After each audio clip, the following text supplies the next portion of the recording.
Welcome to the W2W Review. I'm the Oakland Knight, and fresh off his vacation from Disneyland is my partner in crime, Raider Pirate. What's going on, Pirate? What's going on, Raider Nation? All right, guys, today is Thursday. That means our Raiders are in Green Bay, and at 5 o'clock Pacific Standard Time, they'll be taking on the Green Bay Packers. And we're excited. Once again, we're going to have another look at this football team and what they're developing here in the offseason / training camp. So, Pirate, let's get this thing kicked off. Let's go ahead and take a look at the Green Bay Packers and what they were able to do last week against the Cleveland Browns, just to get an idea of what we're looking at in this week's game. Yeah, so the Packers basically were part of the debacle at the Hall of Fame game where they were supposed to come out and have an exhibition game, get their feet wet against the Indianapolis Colts. As we know, that kind of didn't happen. So that was probably better for them. They're trying to, keep out Aaron Rodgers. I mean, he ran the practice squad. I think he was going to play in that game, at least came out and signed autographs and things. But again, he ran the practice squad this week. They let Brett Hundley, quarterback from UCLA, take the majority of the snaps. Last week, they went against the Cleveland Browns. They had Joe Callahan running the team. They really wanted to just run the ball, kind of protect Callahan. It was kind of an ugly game against Cleveland. The highlight of the game probably was RG3 throwing the ball to Terrell Pryor. They had a big play there. But other than that, 11-17 game. You take a look at the first downs. Green Bay had 19 to Cleveland's 11. But if you look at the total plays, Green Bay had twice the plays that Cleveland did. So 80 plays to 44, 320 total yards for Cleveland, only 107. I'm sorry, for Green Bay, only 172 for Cleveland. 169 yards passing for Green Bay, 95 for Cleveland, 151 yards rushing to 77 for Cleveland. So again, this is a team that was far superior to the Cleveland Browns. Cleveland still just trying to figure out who they are. But again, if you look at the Green Bay Packers, they're not able to play the Hall of Fame game. Then they come in and they play an opponent that is really struggling to find its identity. Mm-hmm. And now they're going to have to play against a team that looked pretty good last week. And so this is only the preseason. We know that, but we kind of want to get everybody prepared. Green Bay was able to possess the ball for almost 40 minutes. They were able to get 2 turnovers. So offensively, they were able to run the ball. They were able to, keep the time of possession. And defensively, they were opportunistic. They had 19 first downs, like I said, to the 11 from Cleveland, so almost double the amount. They're going to be playing a slightly different team this week. But again, we have to show consistency. We've got to show that we can take what we did last week and we can move it into this week. Otherwise, again, they might as well be playing the Cleveland Browns again this week. Right, yeah, and I think there's some interesting factors there. One in particular is Aaron Rodgers. Green Bay is where we're headed. As far as, coaching staff understanding its players, they know who their starters are going to be. They could take a guy like Aaron Rodgers and primarily sit him out the whole preseason. He really doesn't have to take any snaps. I think the problem there, though, is once he starts the regular season, he's not going to have any rhythm going. So, I do see him playing at some point. But there's no really need for a guy like Aaron Rodgers to play, and that's where we're hoping to get to. If you see the difference from what Derek Carr did in the last game versus the way that we were handling things last season, it's night and day. We had a new coaching staff ourselves. They had to evaluate the whole roster as far as to see where it's going to fit in their system. So when Carr would come out and play, they would play him a quarter and a half, sometimes the whole half, just trying to get him acclimated into Bill Musgrave's system. Where last week we saw he comes out, they had a few penalties, everything stalls. So they bring him out in another series. He gets him down. We get a 53-yard field goal from Janikowski. And then they say, okay, boom, we know that you could do this. We're going to pull you.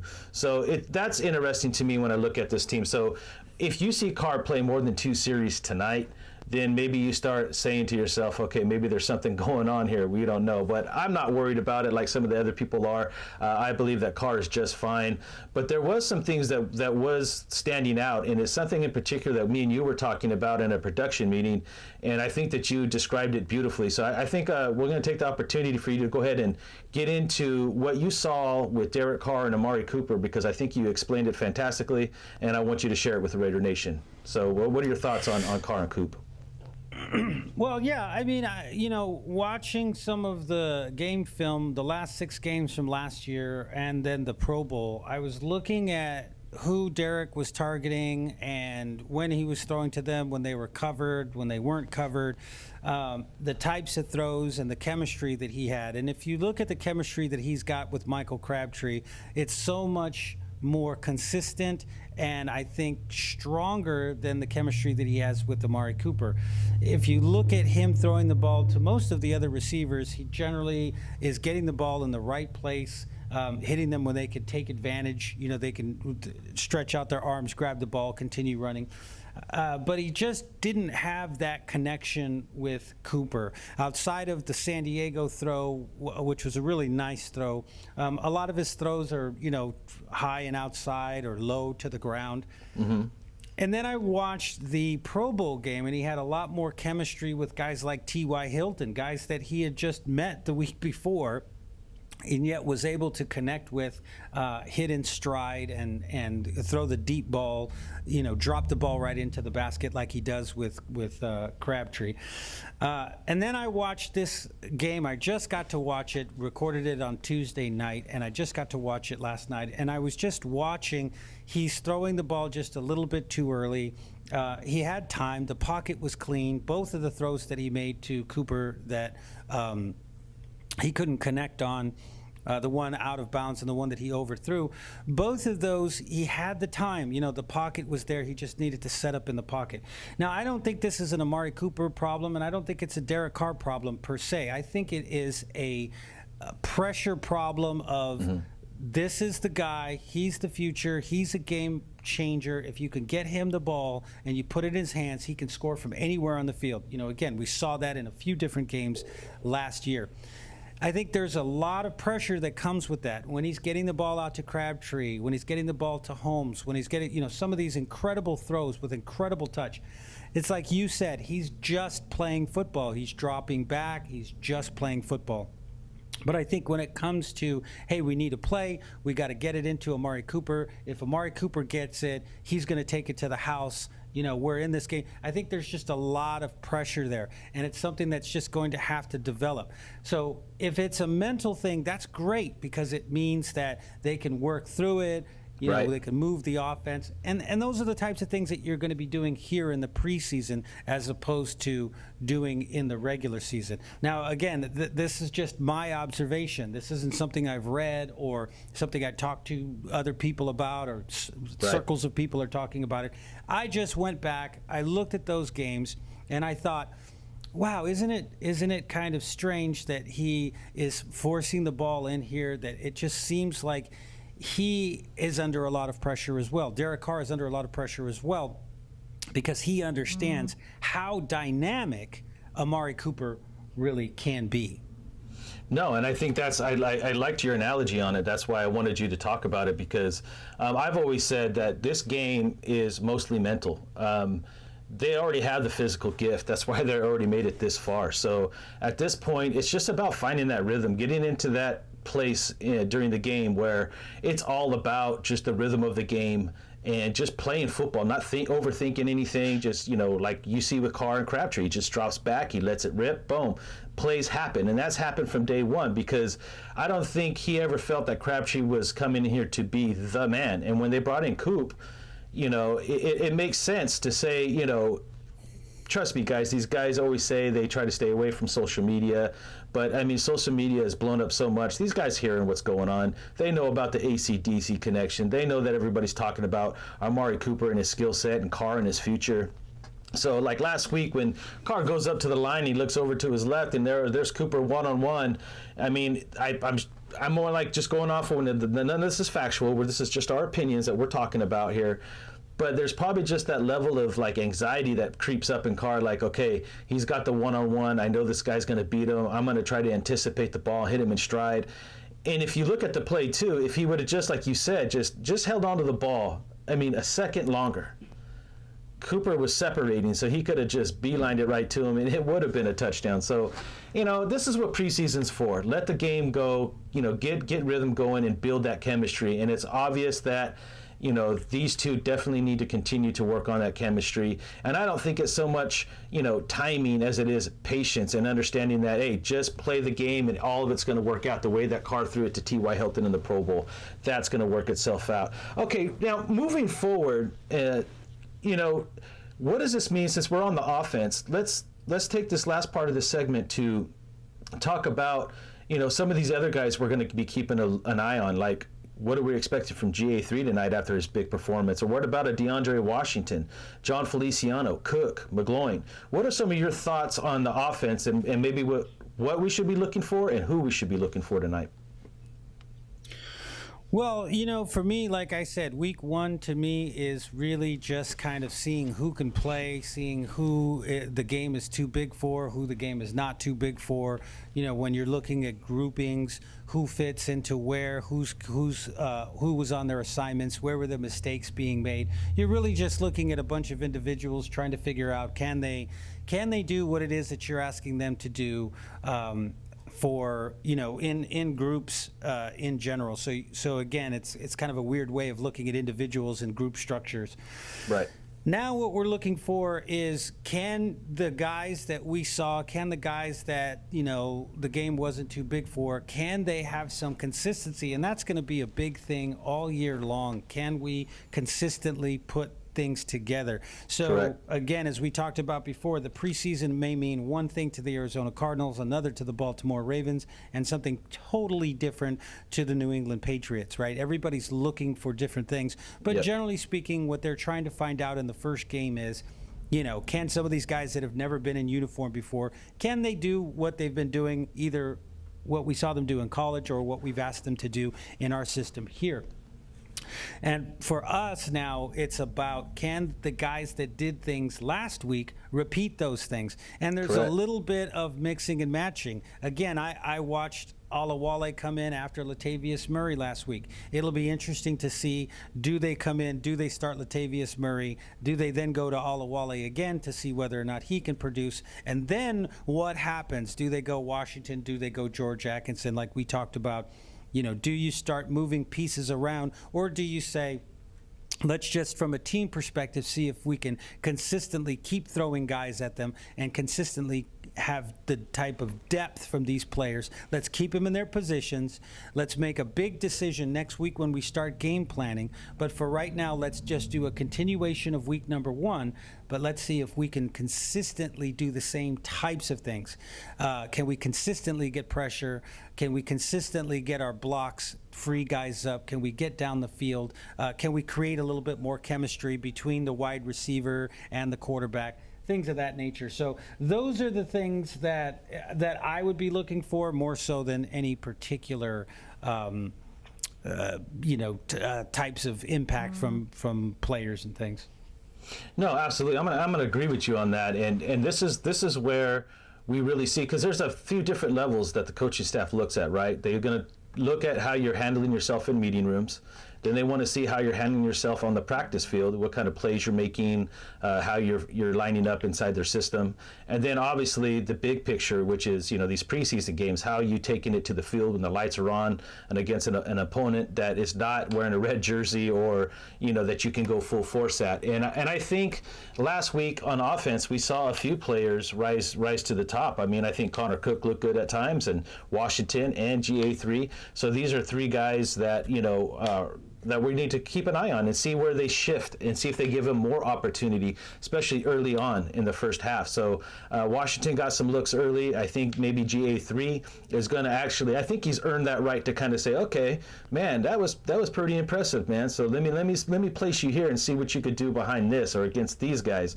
And it's just a process. I know there's a lot of people that are like, GA3 is the man, and you know what? He had an outstanding game, but now we have one game under our belt. That is the the staple point of what we're basing this game off of. So you take everything good, now you got to build upon it. So anybody expecting GA3 to run another 53-yard touchdown run followed up by a 35-yard touchdown run, the odds are not really in his favor for that. I mean, it's not just something that just happens all the time. So, but what we want to see from GA3 is that same kind of vision, the same kind of jump cuts, the same kind of speed.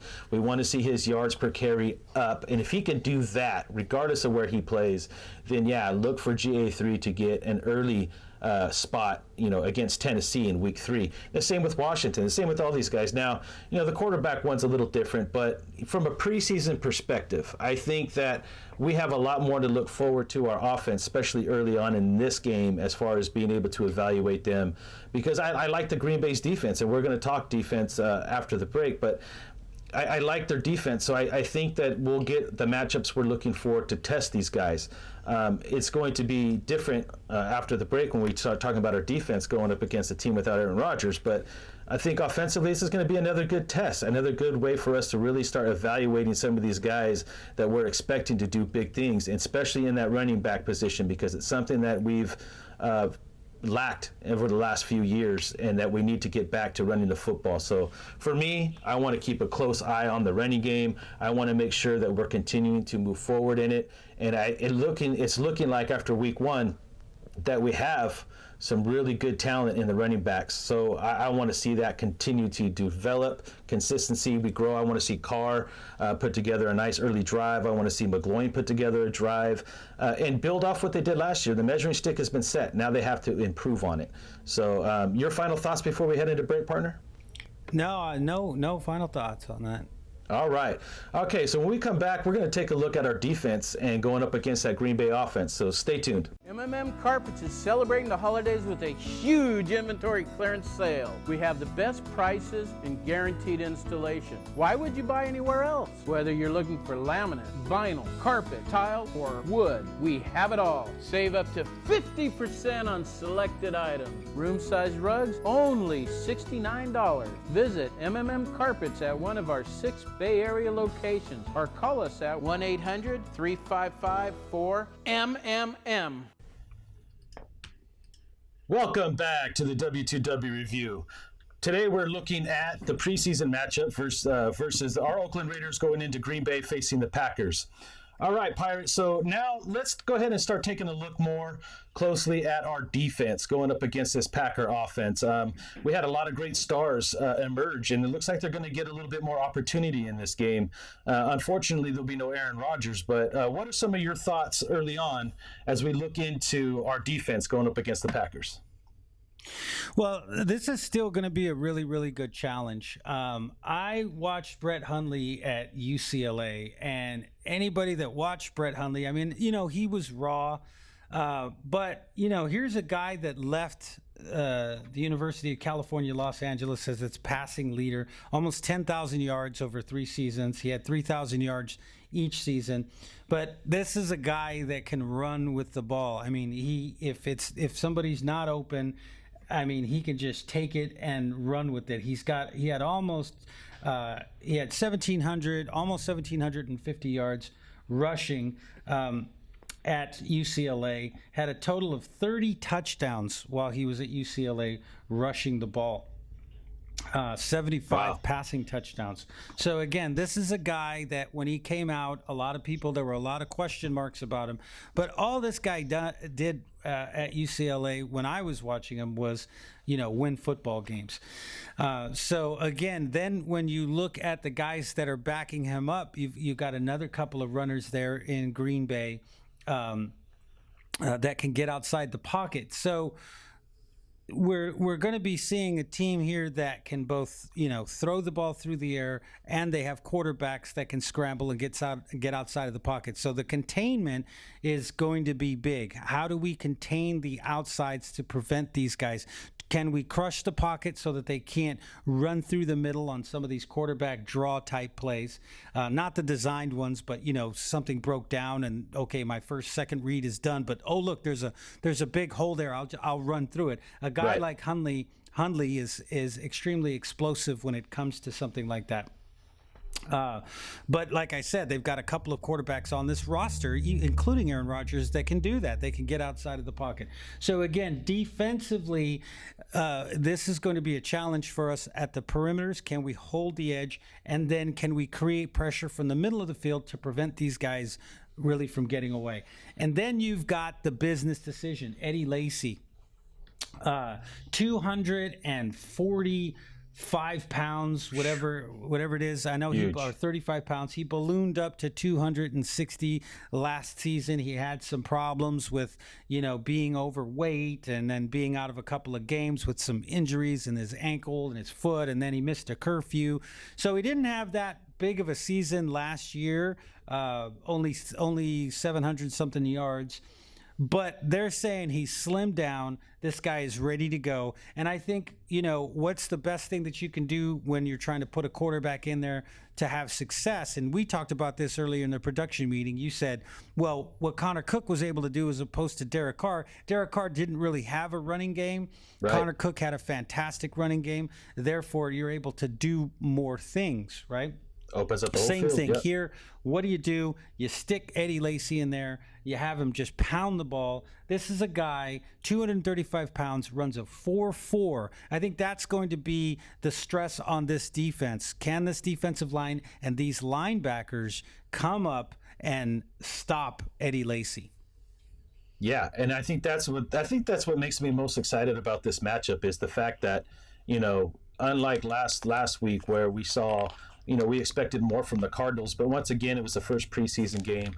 But they drove on us, and they were able to create that drive. Even though we didn't let them in the end zone, they moved the ball up on us. So we're looking at the same scenario. Yes, no Aaron Rodgers, but I think we're going up against a bigger, faster back. And would you look at what we did in last preseason's game, I think we set the edges pretty well with our defensive ends anyway. And then we were getting pressure up the middle. Now, our linebackers got to come in behind and make sure they're hitting those gaps and getting a body on Lacy. And there's got to be arm tackling. We struggled in tackling. Now, you're going to have to try to wrap this guy up and not wrap this guy up high. You got to grab his legs, and it's going to hurt. He's going to be pounding on us. So this is going to be a great test for young stars like Jihad Ward. And Ben Heaney's not a go today. The last I heard, he's not playing today. So Corey James is going to be sliding into his first opportunity, probably with the starting unit. So this is going to be his opportunity to take it and make a name for himself. These are the kind of opportunities as a football player that you look for in preseason. Okay, this guy got dinged up a little bit. He's got an opportunity here, and I think he played really well last week. I don't think that Ben Heaney played bad to the point where he lost his spot. But if Corey James could come in here and make a name for himself with our first starting unit, make some plays, create some tackles, you start keeping your eye on him a little closer and seeing what being Heaney, which is a good thing. Don't ever take that as a disrespect to Heaney or anybody. You want this kind of competition in camp. That's what makes your team better. So that's something that I'm keeping a close eye on, and I'm ready to see Cowser one more time.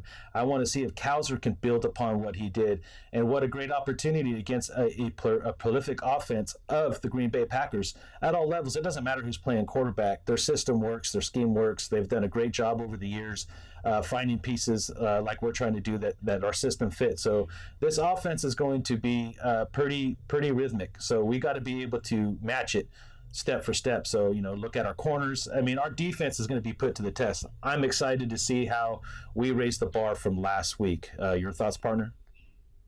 Yeah, I agree. Like I said, look, they're not going to have Aaron Rodgers in there. They're not going to have Jordy Nelson in there. The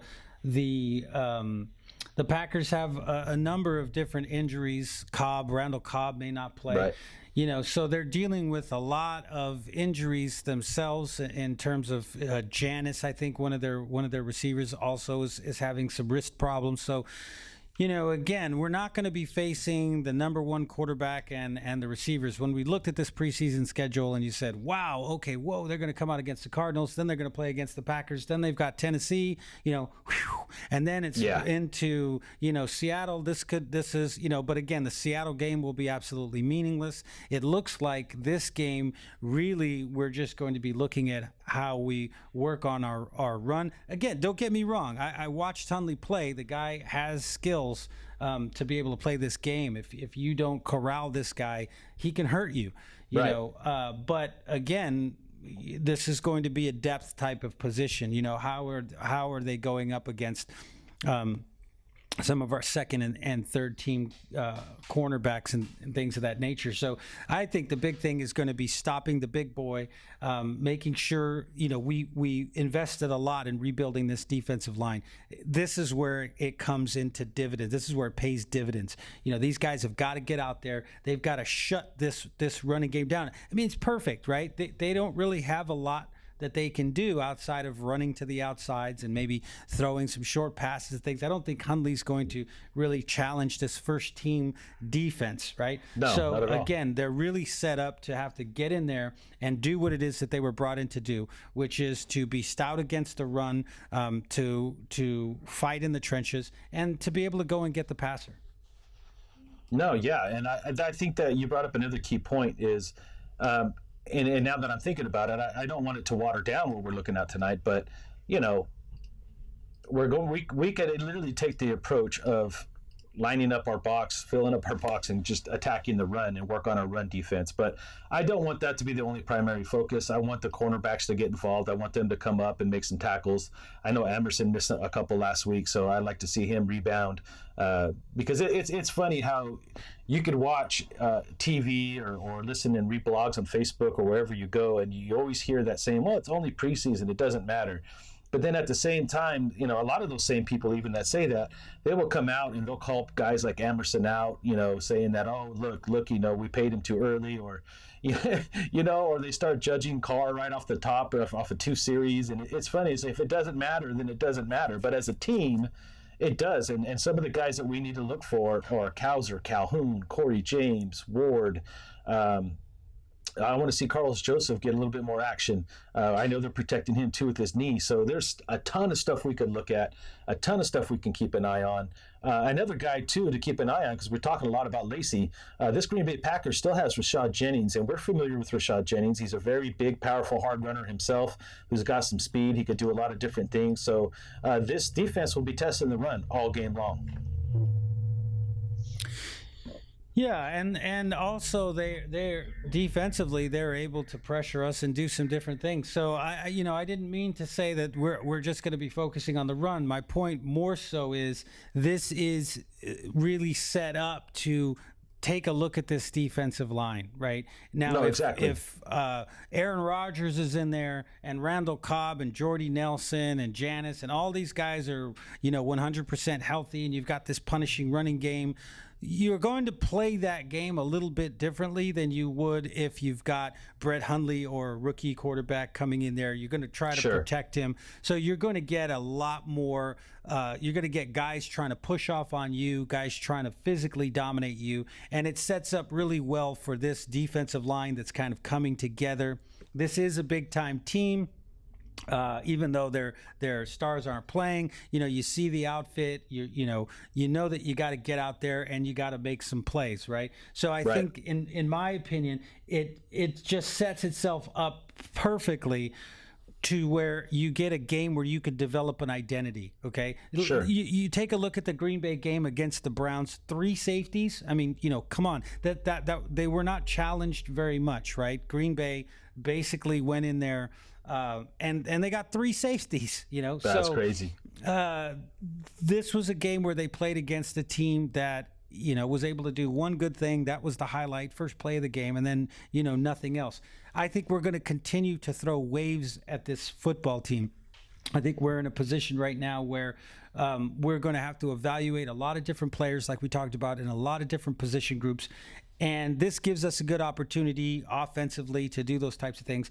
Defensively, like I said, this is where you can begin to establish this is who we are. This is our the rebuilt line. These are the active linebackers that we've brought in. We've got the safeties. We've got the corners. All those things are covered. But right now, we've got to show as a football team that this defensive line can dominate, that you're not going to be able to do anything against us on the ground. I saw a lot of troubling runs, particularly with Andre Ellington, right, where they were right up the middle, of the field, and he was able to squirt out, and guys were being walled off and, well blocked by the Cardinals. But we cannot have that. You get Eddie Lacy with a full head of steam, you're not going to bring him down, you know. Right. So once again, like I'm saying, this is an opportunity for them to develop that mentality of, this is what we rebuilt last year, just like we rebuilt the offense by bringing in, you know, a starting center, two wide receivers, you know, a new tight end. Now we've rebuilt this defensive line, and we're going to go in there and we're going to show the world that this is not a fluke, that we can come in here and that we can compete with these guys. And like I said, get a little bit of consistency. So I am, for one, I'm excited to see what this defensive line does tonight. You and I both, partner. I'm real excited. I know you're excited. I know the Raider Nation's excited. Preseason or not, it's Raider football tonight, 5 o'clock Pacific Standard Time. Don't miss out on it. And don't forget, we will be on live right after the game, right here on YouTube, taking your phone calls so you can share your thoughts, your feelings, your emotions right here with the nation. So make sure that you tune and do that. And just to let you guys know, you guys can get a pin. The number is 1-888-912-9846. That's 1-888-912-9846. That line will be hot and ready when we go on air. So don't hesitate. Call us up. All right, guys, that's going to wrap up our preseason look at the Raiders versus Packers. And like I said, make sure you come on YouTube immediately after the game to catch the live post-game show where we talk a little bit about the game, but we want to hear from you guys. We want to hear your thoughts, your emotions. So make sure you tune in and call in. All right, guys, don't forget to check us out on Facebook, Instagram, Twitter, all at The Will to Win, or email us at thewtw@gmail.com. All right, guys, we will see you guys tonight. And until then, stay Raider strong.